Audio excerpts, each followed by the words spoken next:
Hello there YouTube, PolarBear084 here, back with another episode of A Bear's Guide to Hunting. And today is a momentous occasion because we are fighting our first variant. If you don't know what variants are, they are exactly as they sound. They are variants of the typical monsters you would find in Monster Hunter Freedom Unite. Today we are fighting a variant of the Rathalos, the Azure Rathalos, which, as you might have guessed, is blue and angry. As incredibly fast when it's enraged, which is going to be the main thing we're going to have to deal with here. Our equipment today is Yian Garuga helm and outfit. This is actually going to be the last video you'll see this armor. It has seen us through many fights and multiple tiers actually. It is a very good set of armor, especially if you upgrade it with expert duels and earplugs, because then you get sharpness +1, expert +4, which is a fantastic boost, 20% affinity, which is a lot. And if you don't know what affinity is your critical hit chance, basically. If you have 20% affinity, you have a 20% chance to get a critical hit. If you have negative 20% affinity, you have a 20% chance to do a negative critical, which means that you lose, I think it's 30% of your damage.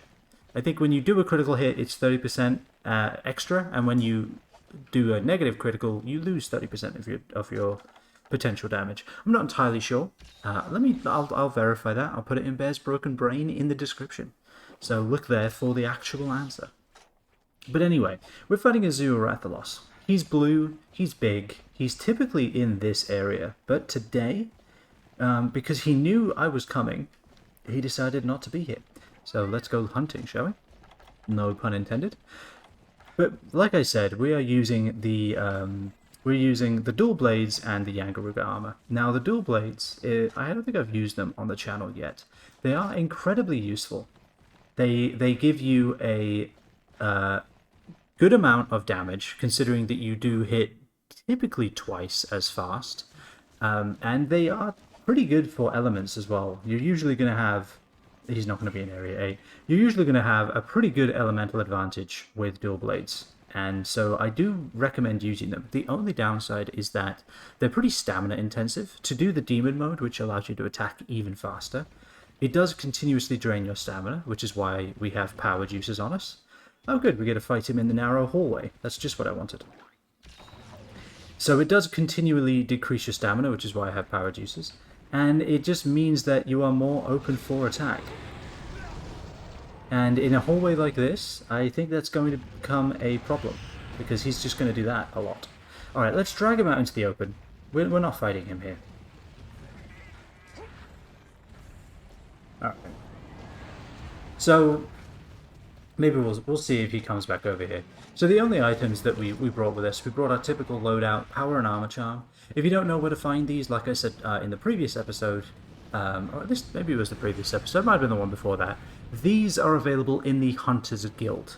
They cost 36,000 and 24,000 respectively, but they do raise your strength and defense pretty decently. I'm not entirely sure how much. I will also put that in the description for Bear's Broken Brain.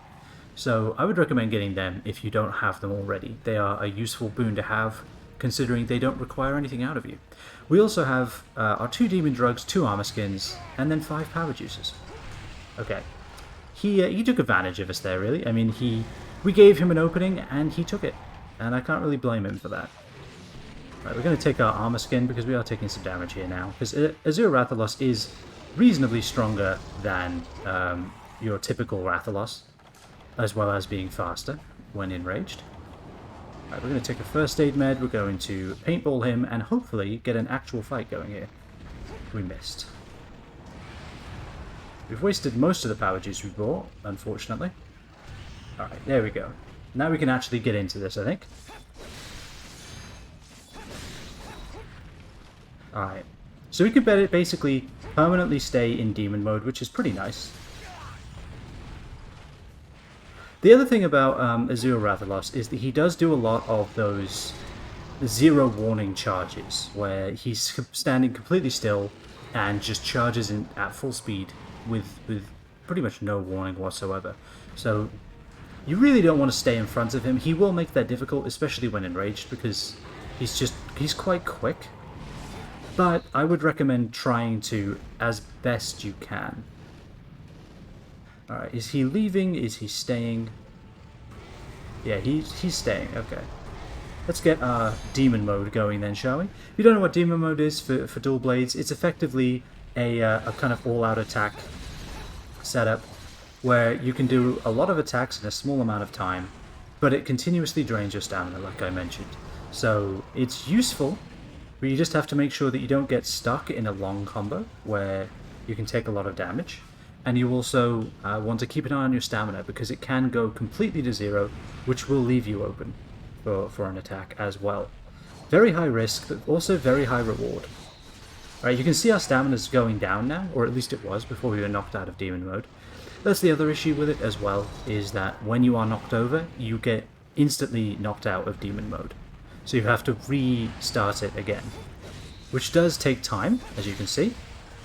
It does also mean that the short range we have on these weapons means we have to be very close to Rathalos a lot of the time. Which I would argue is where you want to be. Not because he's particularly nice to be around, but that it allows you to stay on one side of him or the other. Like, for example, staying around by his tail or by his feet. Alright, I should have seen that attack coming, but I got a little greedy. Really, I think the biggest problem that we're having is this is not the area you want to fight Rathalos in. So, because we are here, I'm just trying to be a little bit more conservative than I would otherwise be. Okay, he's now enraged. And that's going to become a real problem, because as you saw, the damage went skyrocketed, and he's now a lot faster. Alright, I'm going to hide around this corner and take a Mega Potion, I think. Alright, I think he's leaving. That's exactly what we want to see. Unless he's doing his... No, he is leaving. Okay, good. This area is torture for most fights that you have. It's torture when you fight Chameleos. It's torture when you fight Rathalos as well. The only fight that's really okay in here is I keep wanting to say Kuliyaku because of Monster Hunter Rise, but it's not. It's Yian Cuckoo. And even that can be tricky because of how fast he is when he's enraged. So it's very much a very bad area. So if you are stuck in Area 9, you really just have to be a lot more cautious than you would normally be.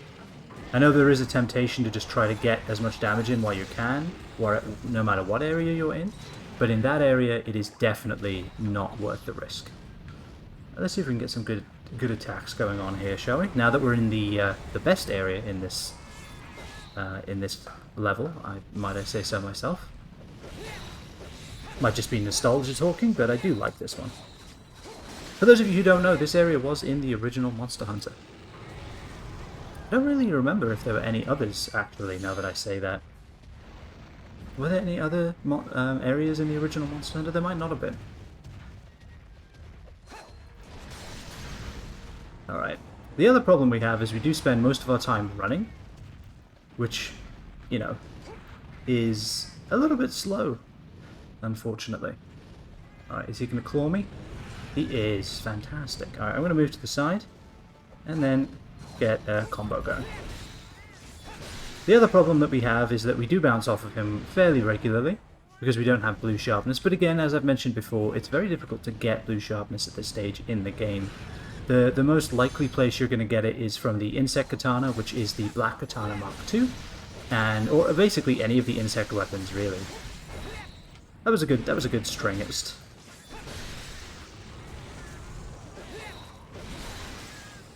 I actually cannot see a damn thing.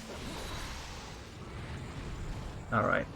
And you can see that when he does that flyback, he almost always does the fireball.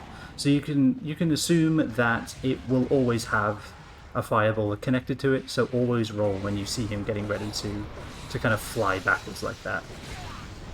Like that, for example. Thank you for that demonstration. Alright, we're running towards him so that we can get a little bit of breathing room, so we can heal as well. That's the other thing about this, even though we can't really necessarily capitalize on this as much as we could when we had a greatsword, him being in the air and taking advantage of that pretty much blind spot that he has does give you the opportunity to heal. It gives you the opportunity to sharpen, even if that's a thing you need to do. And in fact, now that I've said that, that is a thing I do need to do. These don't have as much sharpness as I would probably like. So that's almost certainly something we want to keep an eye on. But this is Azure Rathalos for the most part. It is a faster, more frenetic, and kind of high, faster-paced fight than Rathalos. But it is very much largely the same moves, largely the same attacks. I'm happy that that insect hit him. I wish it had paralyzed him. That would have been quite a moment. I would have definitely taken advantage of that. Alright, but this is largely it. You can be a gunner so you can hit him while he's in the air. It's just that if you are at an angle where you can shoot him, he can definitely hit you. So it is very much a risky strategy. And I don't know, for the amount of time he is in the air, even that it's a... even then, I'm not sure it's the best strategy to have. Just because the biggest problem that gunners have in Monster Hunter Freedom Unite specifically is the low defense compared to Blade Masters. It is quite crippling, if we're going to be honest. Alright, we have staggered him, that's good. That's what we like to see. We have staggered him again, thanks to the ice element, I think. That's why that's happening. So a little trick with his tail swipes that he has. You really don't want to stay underneath him, because they can still hit you. And he can charge as well. What you want to do is you want to wait for him to swing once, and then roll through where the tail came from. So if he's swinging left to right, you want to wait for him to start swinging and then roll left. And that should largely keep you safe from it. The hitbox is quite high. If you're standing there, it will definitely get you. But if you roll pretty much right before it's about to hit you, it can pass over you with little impact. So it is possible to dodge if you're not in the perfect positioning. It's just not as easy as perhaps as it is with some creatures, like Diablos, for example. Right, I'm going to take this power juice. I like that we've been staggering him a little bit, so let's see if we can't get that again.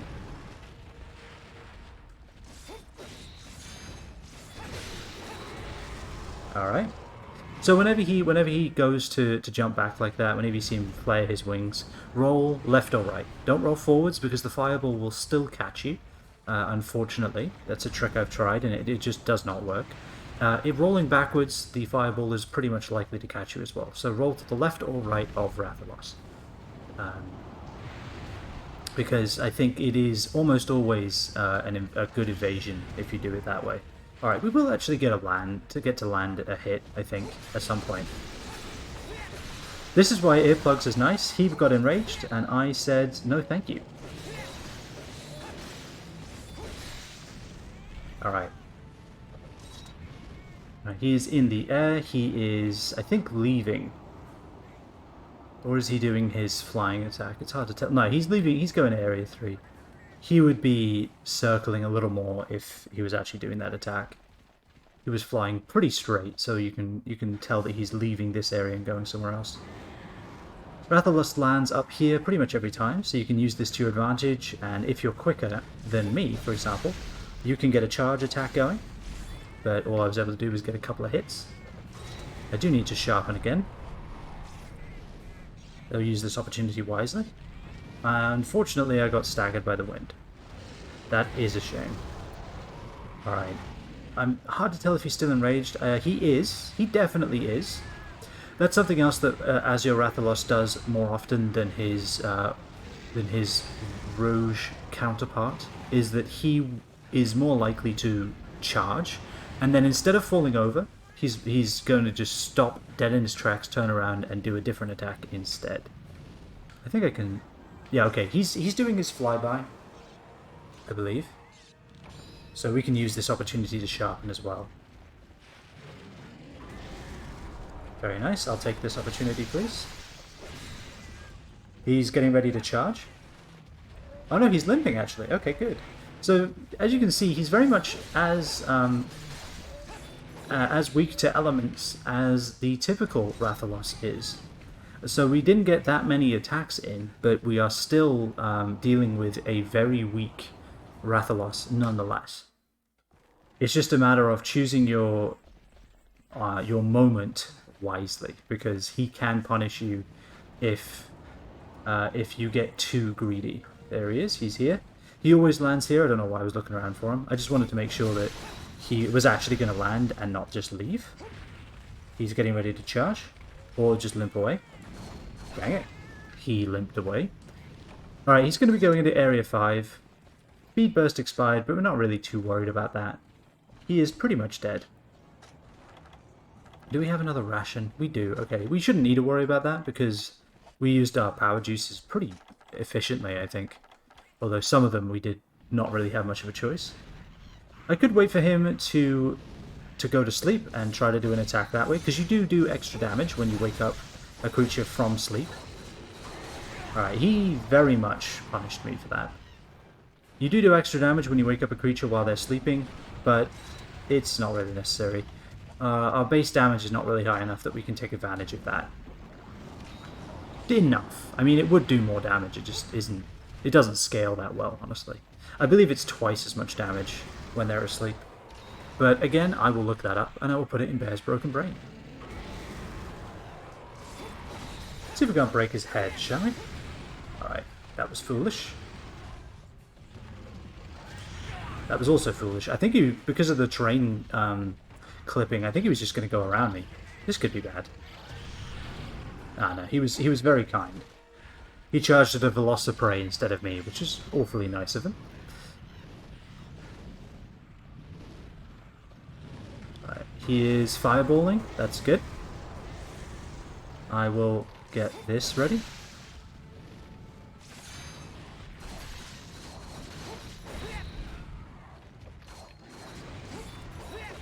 Largely misses, unfortunately. He's going to charge. Yep.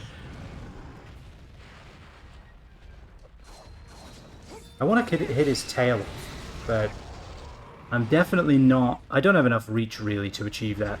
And like I've mentioned in previous episodes where...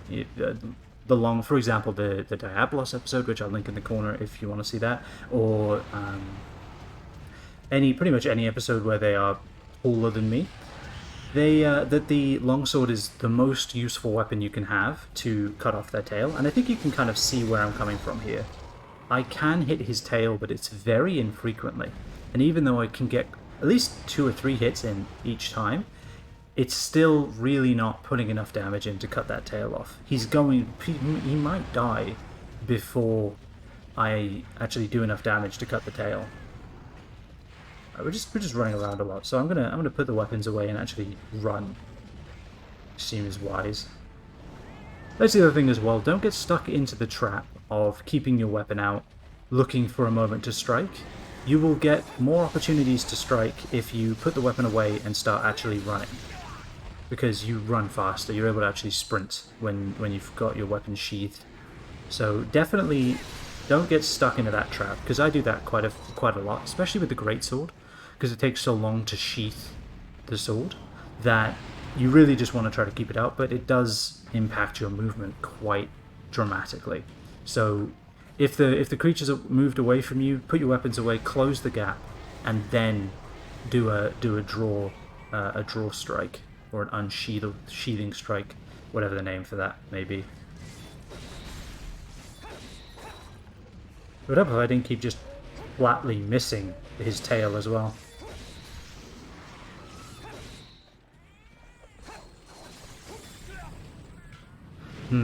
Oh, my sharpness went down. I was wondering why I couldn't get a combo going.